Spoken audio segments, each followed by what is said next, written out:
नमस्कार दोस्तों, मैं कमल प्रताप सिंह फिर से उपस्थित हूँ एक नए वीडियो के साथ। इसमें हम बीएड पेपर थर्ड जो आज एग्ज़ाम था उसका सलूशन के बारे में देखेंगे। तो यह पेपर है टेक्निकल पर्सपेक्टिव ऑफ एजुकेशन जो पेपर थर्ड है।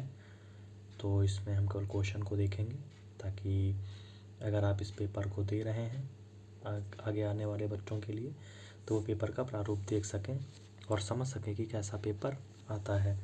तो पहला क्वेश्चन है, शैक्षिक प्रौद्योगिकी के संप्रत्यय और क्षेत्र का वर्णन कीजिए।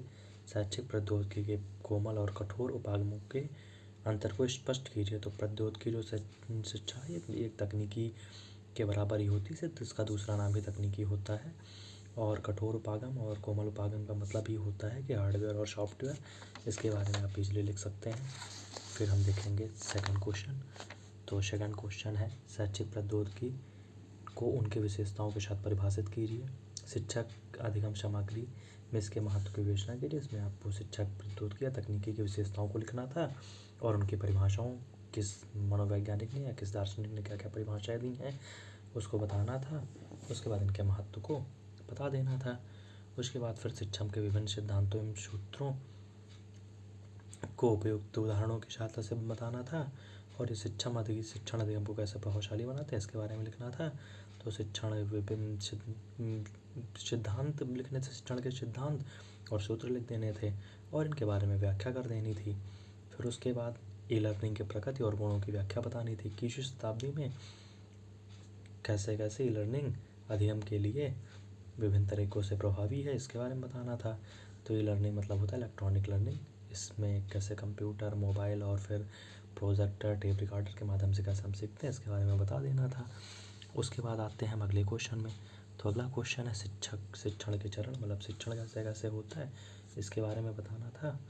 और उसके बाद फिर शिक्षण के निर्देशन, अनुकूलन और मतारोपण में अंतर बता देना था। तो इन सब के बारे में डिफाइन कर देना था आपको। अंतर का मतलब ही होता है डेफिनेशन दे दीजिए तो उनके बारे में ऑटोमेटिक क्लियर हो जाएगा। फिर विधियों और व्यूह नीतियों में क्या अंतर होता है, प्रोजेक्ट विधि का विस्तारपूर्वक वर्णन कीजिए इसके बारे में बता देना था आपको। फिर सूक्ष्म शिक्षण अनुरूपण शिक्षण से कैसे भिन्न है इसके बारे में बताना था कि नहीं। तो सूक्ष्म शिक्षण कौशलों का विस्तारपूर्वक वर्णन कर देना है। तो सूक्ष्म शिक्षण को मिस्टर एलन ने दिया था। इसके 5 चरण होते हैं, इनके बारे में बता देना था। 5 या 6 चरण होते हैं पर कंफर्म कर लीजिएगा, थोड़ा सा मैं इसमें कंफ्यूज हूँ। उसके बाद फिर आगे बढ़ते हैं। तो आगे बढ़ेंगे तो आगे हम देखेंगे फ्लैंडर्स के अंतःक्रिया विश्लेषण श्रेणी प्रणाली का विस्तार में वर्णन करना था, इसके बारे में जानेंगे। तो फ्लैंडर्स ने कैसे कैसे अपने तरीक़ों से शिक्षक और बालकों के मध्य संबंध को बताया है। फिर शिक्षण के प्रतिमान से आप क्या समझते हैं, इनकी विशेषताओं को लिखिए। संप्रत्यय उपलब्ध प्रतिमान तथा इसकी संरचना की व्याख्या कीजिए, इसके बारे में बता देना है आपको, है ना। शिक्षण प्रतिमान क्या होता है, इसकी विशेषताएँ लिख देनी है। इसके संप्रत्यय उपलब्धि प्रतिमान के बारे में बता देना है।